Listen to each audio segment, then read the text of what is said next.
On today's episode, I will be dishing out my Chicago Blackhawks end of the season awards, and I'll also get into defenseman Connor Murphy's season recap. All that and plenty more right here on Locked On Blackhawks.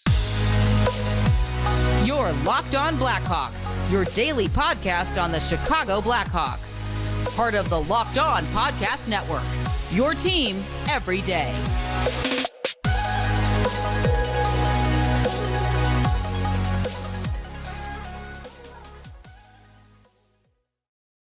Welcome to the Locked On Blackhawks podcast, part of the Locked On Podcast Network, your team every day. Today is Friday, April 21st. I'm your host, Jack Bushman. You can find me out on Twitter at JackBushman2, or you can also go and check out my Strictly Blackhawks account at Talkin' Hockey for all the latest Blackhawks news and updates. And real quick, whether you're a first-time listener of the show or even a consistent listener and just haven't done so already, please help me out real quick by showing some support. Make sure to go and subscribe to the YouTube channel. It's 100% for free and really does help me out tremendously. And while you're there, make sure to smash that like button, comment down below, and turn on those push notifications so that you can get notified when the episode gets uploaded to YouTube each and every day. For all you audio listeners out there, you can also follow the show 100% for free wherever you get your podcasts if you haven't done so already. You can also go and leave me a review on either Apple Podcasts or on Spotify, which I would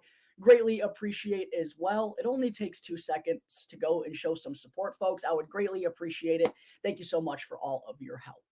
All right, enough of that. Good morning, everyone. As always, thank you all for joining me on another episode of Locked On Blackhawks, your one-stop shop for all things Chicago Blackhawks. And thank you all for making the show your very first listen here to start off your day. Happy Friday, everyone. Almost there. Almost have reached the weekend, whether you're, listening to this on your lunch break or on your commute home back from work or on Friday night. If you're just kicking back and decided to throw on the Locked On Blackhawks podcast, let me just say thank you very much.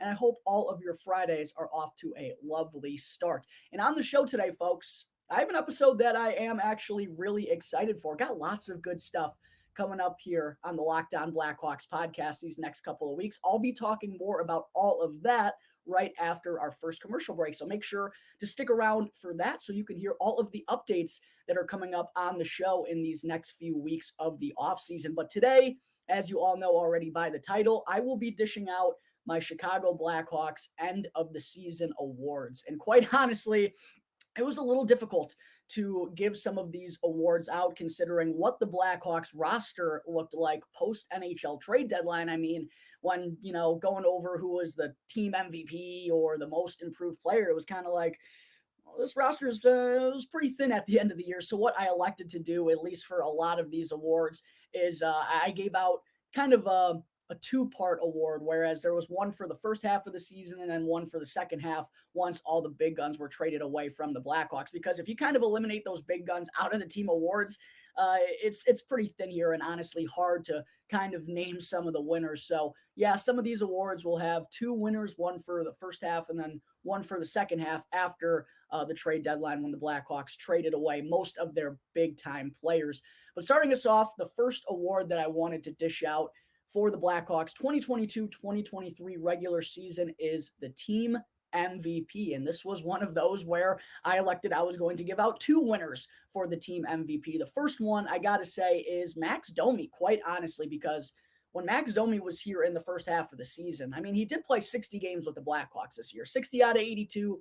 That's a pretty good chunk. I don't think it's unreasonable to give Max Domi the team MVP, especially considering how well he was playing as the top line center for the Chicago Blackhawks. And look, when he first signed that deal with the Hawks and, it became pretty apparent in training camp that he was going to be Patrick Kane's center. You could tell Luke Richardson kept those two together for a reason. There were certainly some concerns about whether or not Max Domi was going to have the offensive ability to keep up with Patrick Kane. And there were some concerns about whether he was going to hinder Kaner's offensive abilities. There were also some worries about Domi at the faceoff dot because he had really never been good at the faceoff circle in his career. And he completely shut down and shut up the naysayers that were talking down about his game going into this season, because Max Domi was absolutely marvelous when he was here for the Blackhawks. And quite honestly, I thought he was better than Patrick Kane this season. Don't like all everything that Domi did, not only just the offensive uptick, he had 18 goals and 31 assists for 49 points in his 60 games with the Blackhawks. But, he was that typical sandpaper type of player, annoying to play against, was sticking up for his teammates immediately. I mean, Max Domi really kind of was the jack of all trades for the Chicago Blackhawks. You can put him in all scenarios. Now, he wasn't necessarily the most responsible defensive forward, but he still was gritty, hard to play against. And I did mention as well, won 53.7% of his faceoffs, by far a career best. So he didn't hinder the Blackhawks at all at the faceoff dot. In fact, the Blackhawks were the best team in the NHL at the faceoff circle for quite a long time. So yeah, I thought Max Domi was absolutely marvelous. When he was here for the Chicago Blackhawks. Quite frankly, I was a little disappointed that the Hawks didn't get more for him, considering they did take on Anton Khudobin's deal at the trade deadline as well. But at the end of the day, a second-round pick for Max Domi. If you told me that when the Hawks first signed him, I would have been very happy for it. I think this was a situation that worked out for all sides. The Blackhawks got an asset for Max Domi. They flipped him well after he had a tremendous first half. And Domi himself was able to kind of, I wouldn't say resurrect his career, but was able to kind of display to everyone around the league that, hey, I have a little bit more of a skill game than I think anyone gave me credit for. And I'm sure that's what made him so enticing as an ad at the deadline. You can put him down on the second or third line and know that he can provide for you offensively. He could be a good face-off man, and his game just fits playoff hockey so perfectly. So for a lot of different reasons, I went with Max Domi as the Blackhawks team MVP in the first half and for the larger portion of the season. But after Domi was traded, I said the team MVP for the Blackhawks in the final 20-25 games of the season was undoubtedly Andreas Athanasiou, who, with his efforts late in the season, hit the 20-goal plateau for just the second time in his career, first time since scoring 30 goals as a member of the Detroit Red Wings back in 2018-19. He also closed out the year with 20 points in his final 24 games, 4-game point streak to end the season, which was his longest such streak of the entire year. And he also had 4 multi-point efforts in the final 7 games of the season. He was a man on the mission late in the year. And even when the Blackhawks moved him to center, which is something I don't believe he's ever done in his career, it's almost like his game elevated to another level. Like, he had more ice and more freedom to kind of roam with. He got a ton more opportunities in transition, and also his playmaking ability went up too. Athanasiou had 12 assists in the final 24 games of the season. As I talked about in his season recap yesterday, he had 3 assists in the first 33 games of the year. So for him to have 12 in the final 24 games, pretty significant. I think undoubtedly Andreas Athanasiou was the team MVP for the Blackhawks post-NHL trade deadline. The next award I am going to be giving out is the Most Improved Player award. And this, to me, again, another little bit of a two-parter, because I think undoubtedly in the first half of the season, the most improved had to go to Jake McCabe, because his first year in Chicago got off to a real slow start. I mean, those first 2 or 3 months, he just did not look like himself. A lot of defensive miscues, a lot of miscommunication. Probably didn't help that, Jeremy Colleton's system was a little wonky, and Derek King, when he stepped in as the interim head coach, didn't really make any changes to the structure that the Blackhawks were running. They were running a man-to-man, which isn't very common in the NHL, and I'm sure that played a part in Jake McCabe's struggles. To be fair, he did kind of bounce back a little bit and started to play better hockey in the second half of the season, and he undoubtedly carried that over into his second year with the Blackhawks, because, yeah, he was I think the Blackhawks' best player when he was a part of this team. We tried to get him into the All-Star game because I think he was the only player on this team, maybe other than Max Domi, that was certainly deserving of that award. And yeah, when the Blackhawks had Jake McCabe on the ice, they were certainly a much better team without him. I believe right before the Blackhawks traded him, they had a minus 45 goal differential or something along those lines when McCabe wasn't on the ice. This guy was a +7 in 55 games for the Chicago Blackhawks. +7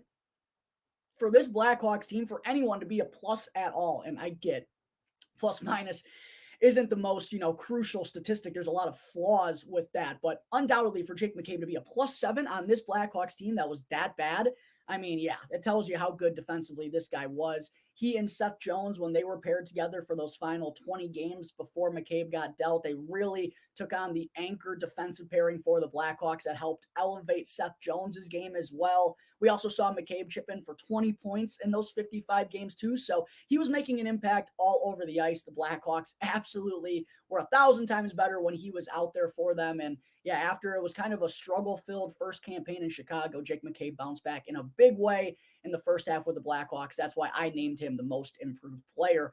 In the second half, or not even necessarily in the second half, but if you don't want to go with Jake McCabe, another guy I think is deserving of the most improved award is Taylor Radish. And I know maybe he obviously did take a step this season because he reached 20 goals for the first time in his career. Could have had a couple more potentially had he not missed the last few games of the season.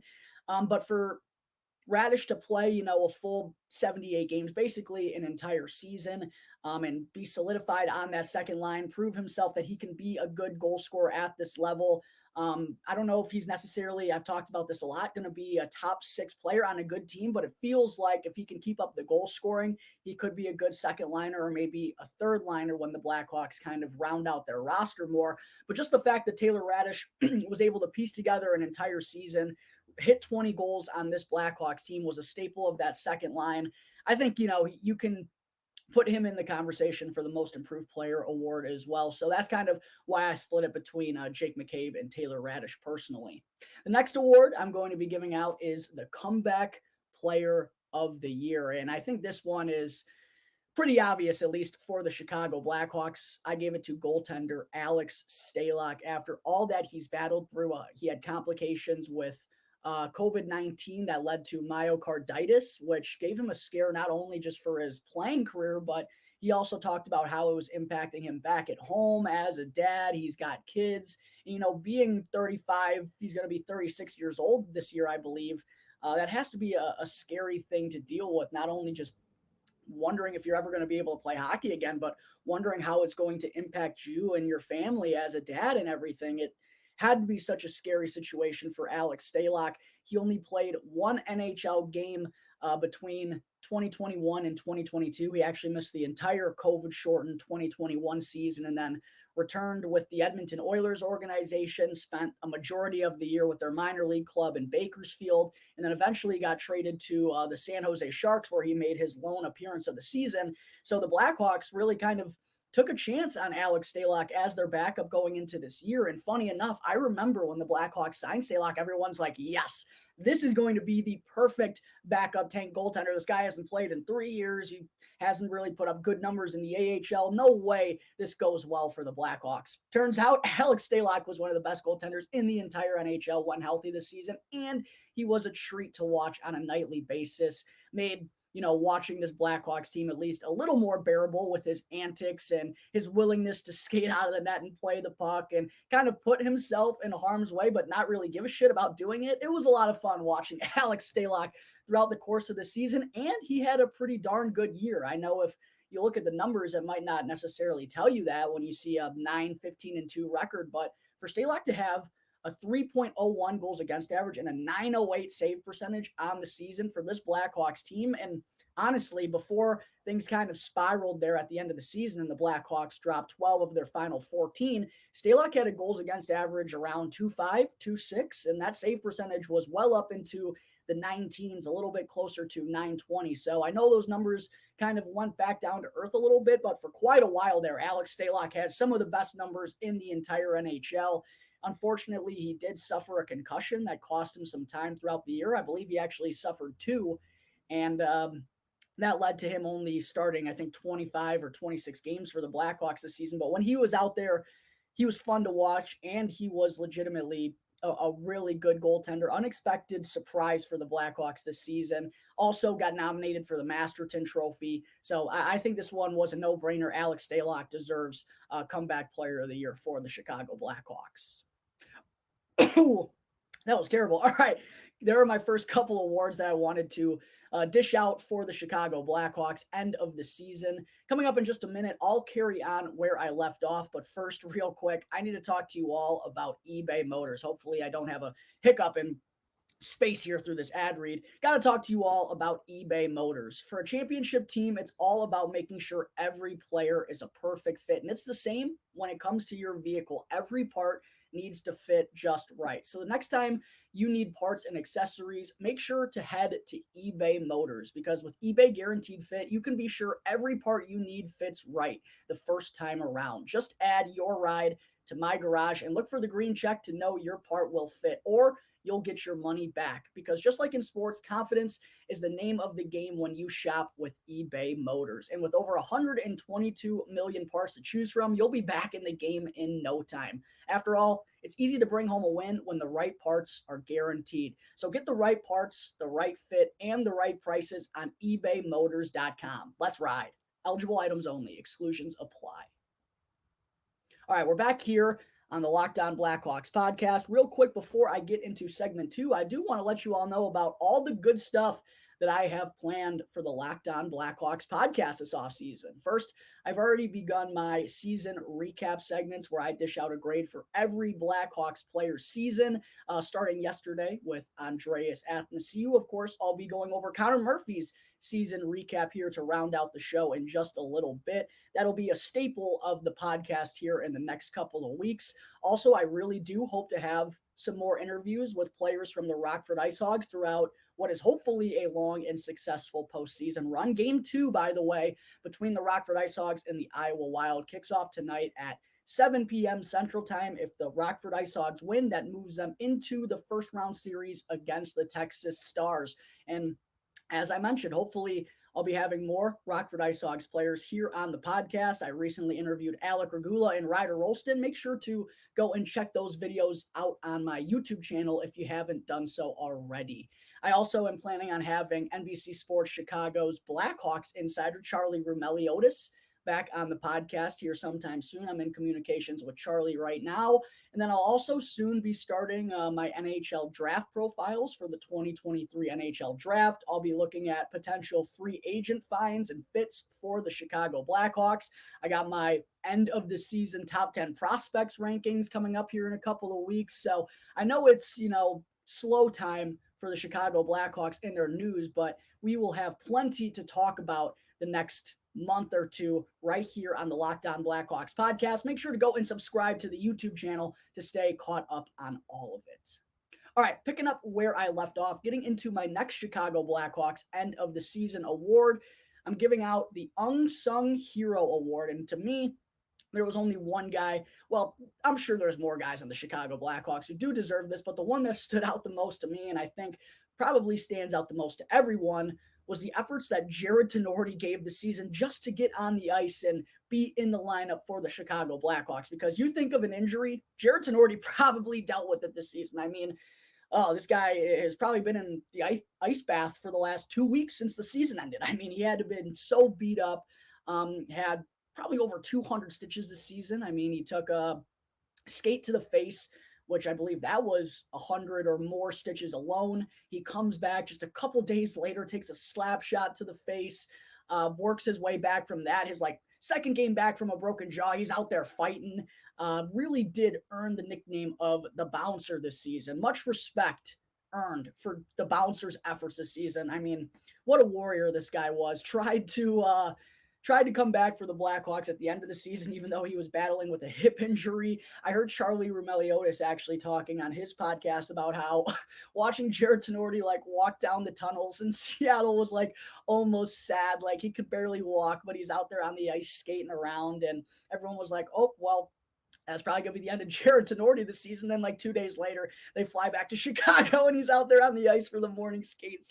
This dude is an absolute lunatic, but what a warrior Jared Tenorti was this season. And listen, I'll be the first to admit it. I wasn't really thrilled when the Blackhawks, when they claimed him off of waivers from the New York Rangers back just before the season started. It didn't really make sense to me, with a lot of, young defensemen supposedly rising through the ranks and wanting to take that next step. But it was very evident that Kyle Davidson didn't want to rush this process whatsoever. And it was probably the right decision to, leave Isaac Phillips and Alex Vlasic down in Rockford for the greater majority of this season, just to give them some more time to ripen up their game a little bit.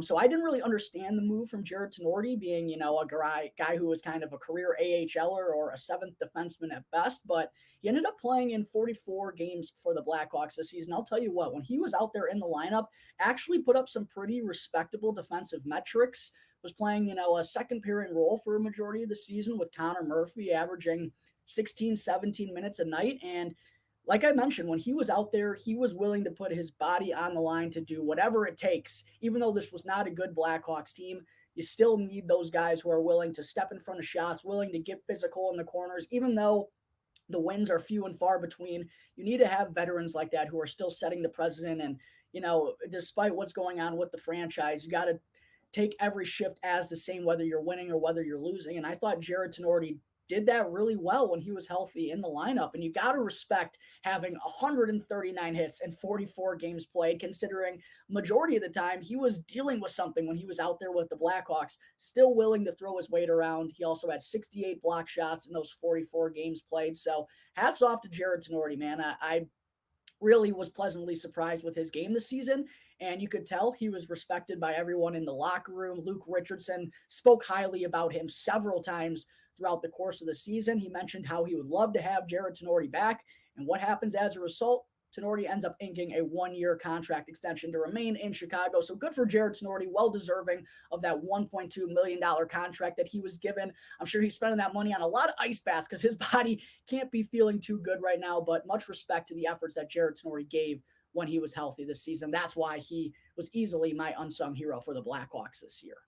My biggest surprise for the Chicago Blackhawks, giving out the biggest surprise award. I guess it's not really an award, but one that I wanted to get into at least. Biggest surprise, I had to go with Sam Lafferty. And I know he was only here for 51 games, and there could be a couple of different ways you wanted to go with this, but I think Sam Lafferty's ascension had to be the biggest surprise of the Chicago Blackhawks season.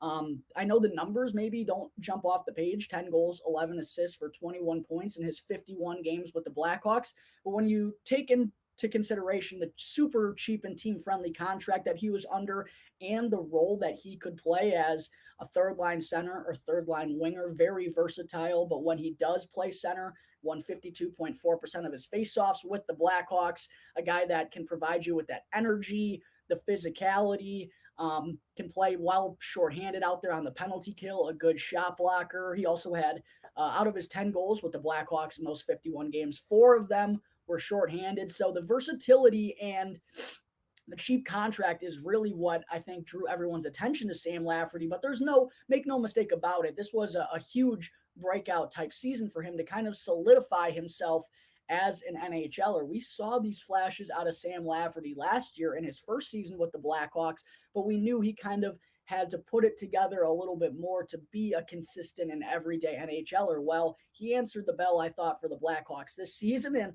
they wind up trading him for a second-round pick as part of that package, along with Jake McCabe to the Toronto Maple Leafs. And if you told me at the beginning of the season that we'd get a second-round pick for Sam Lafferty, I mean, pretty insane deal for the Chicago Blackhawks, one that, while Lafferty is an awesome player that you want to have around, you just can't say no to a second-round pick for that guy, right? So credit to Sam Lafferty, though, for finding a way to put it all together and, really make the most of his opportunity with the Blackhawks. That's kind of what it's all about. And a lot of similar guys, are going to get that opportunity with this club again next season. Anders Bjork, Joey Anderson are 2 guys who us fans kind of feel like could take that next step potentially that we saw Brandon Hagel take maybe 2 years ago, Sam Lafferty take this past season. It's worked out pretty well for the Chicago Blackhawks thus far in terms of what assets they've acquired for those 2 players. Does it suck trading those guys away? Absolutely. But when you're in the rebuild, that's the path that you got to take. But the reason the Blackhawks were able to get that second-round pick is because Sam Lafferty had a surprising start out of the gate for the Blackhawks. Maybe not surprising, I guess. Now that I'm thinking about this, maybe it's more surprising that Lafferty got a second-round pick. I had him as a breakout candidate for the Blackhawks this year. I mean, there were just too many moments last season where you could tell this guy gets some finishing ability. He gets too many chances on a nightly basis due to his speed and his energy levels and everything. So, yeah, I thought Sam Lafferty was the biggest surprise for the Blackhawks this season. Great breakout season for him, and hopefully the Blackhawks can carry on that trend of having another, bottom 6 type of guy really ascend through the lineup and maybe gets some more assets in return at a trade this upcoming deadline. Excuse me. The last award that I'm going to be dishing out, folks, I didn't really want to dish out best offensive player, best defensive player. I think you can kind of figure out who those were, or at least, especially for the Blackhawks, Jake McCabe was the best defenseman. I guess you could say Seth Jones. He did have a good year for all you Seth Jones haters. Go and look at the analytics. Seth Jones was good this year. Still, Jake McCabe was the best defenseman. The best offensive player would have to be Max Domi or Jonathan Toews. Max Domi or Patrick Kane, excuse me. So the last award that I'm going to be dishing out here on the podcast is just my favorite player award. Who did I enjoy watching the most this season? And there were a couple of them. Andreas Athanasiou, while he was frustrating at times, his speed and skill set is undeniable. And there are flashes where he looks like he's an otherworldly type of goal scorer. I mean, he has the capability like once in every 15, 20 games to just make a dazzling move and score a highlight reel goal. So Andreas Athanasiou was a lot of fun to watch this season, undoubtedly. I thought Alex Stalock was, of course, a lot of fun. Same with Sam Lafferty. It felt like every time he was out there, he was doing something positive for this club. But I actually ended up going with our baby boy, 20-year-old forward Lukas Reichel. He was my favorite player to watch this season.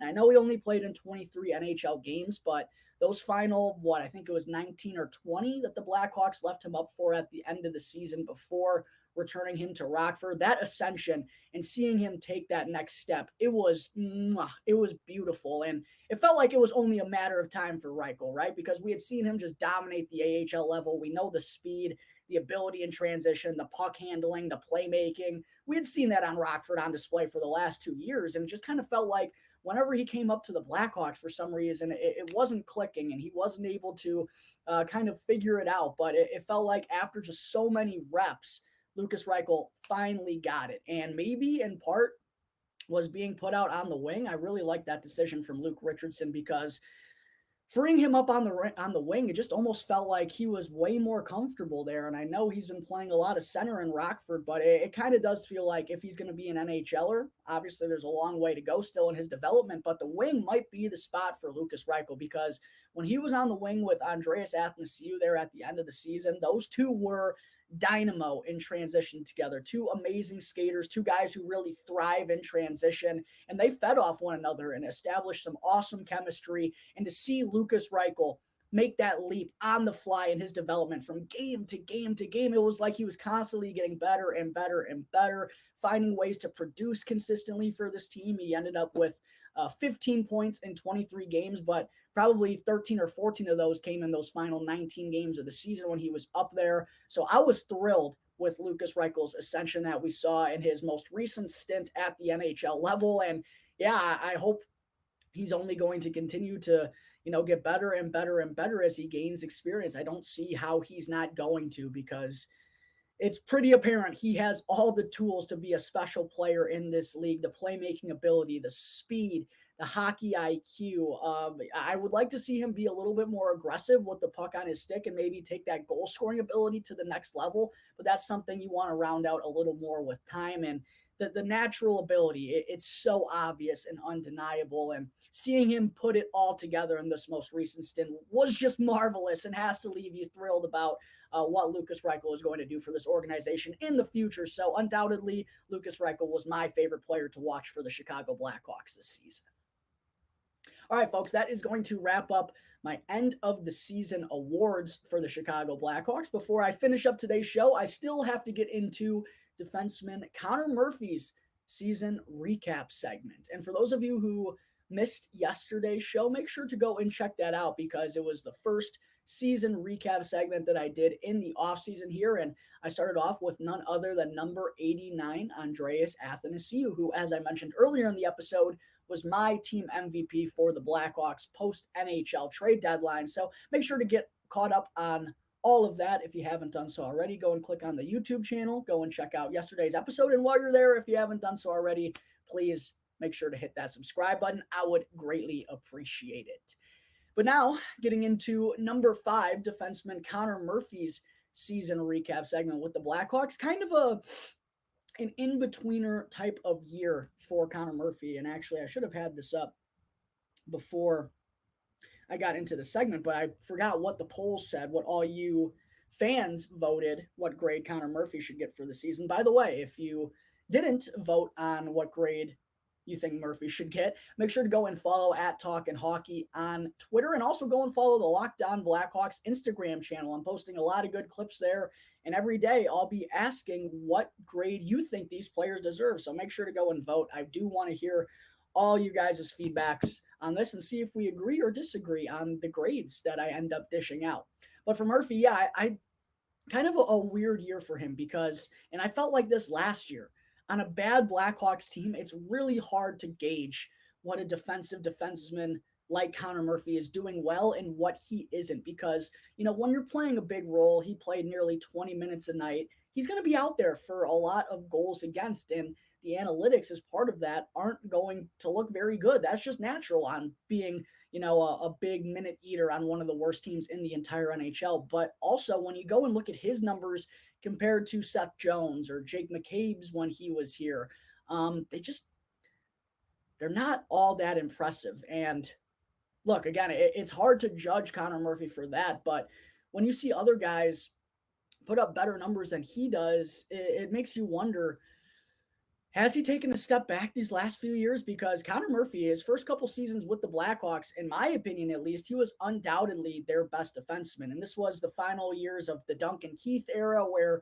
he was kind of at the end of it. And to me, it was apparent that Connor Murphy was really the number one for the Blackhawks at that point. But the last two seasons, he hasn't looked like a top pairing defenseman, in my opinion. It's been more clear that he's a second pairing defenseman. And, when a lot of teams say Jake McCabe's a second pairing defenseman too, you probably got to put Jake McCabe ahead of Connor Murphy in terms of overall skill set and who you'd want to have, right? So Murphy might even be a third pairing defenseman on a good NHL team at this point of his career. But at the same time, I wouldn't put it past him if he was on a much more capable NHL club, that he'd be a more reliable defender. So it's really tough to kind of throw shade on Connor Murphy's season because he has a really tough and a job that, doesn't get credited on a bad team, a guy who blocks shots, hits, basically just like Jared Tenorti. So I really did struggle to kind of give Connor Murphy a grade, and that's why I was so interested to see what all of you fans had to say in terms of what grade you would dish out for Murphy.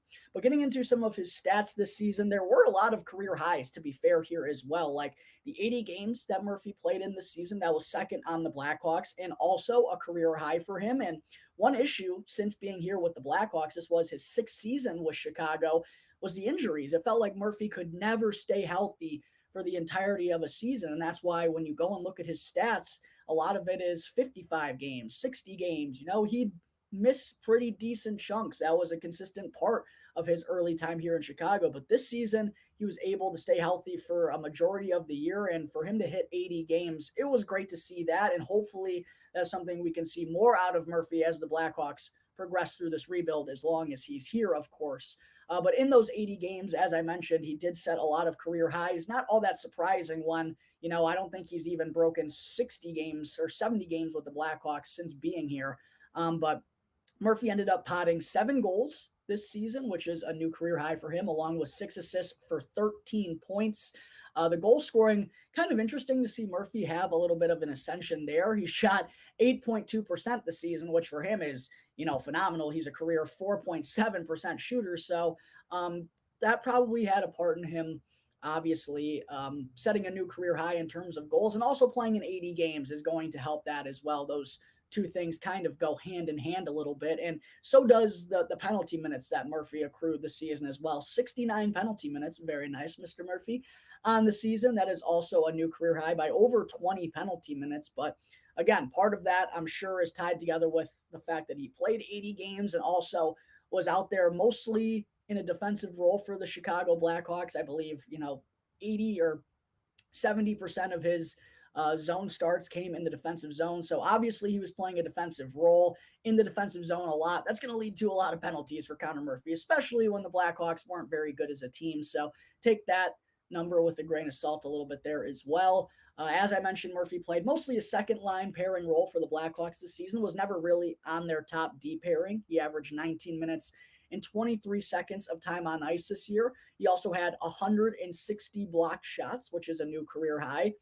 It's something that he has been good at throughout his career, but never played in 80 games, so obviously that's going to play a part in that number being high. He also had 165 hits, which is the second most of his career. As I mentioned, a kind of a selfless role, and you love to see Murphy doing those things, blocking shots and being physical. But when you don't win games, it's hard to recognize the impact that plays on the game, right? So that's what makes it so tough to judge a player like Connor Murphy.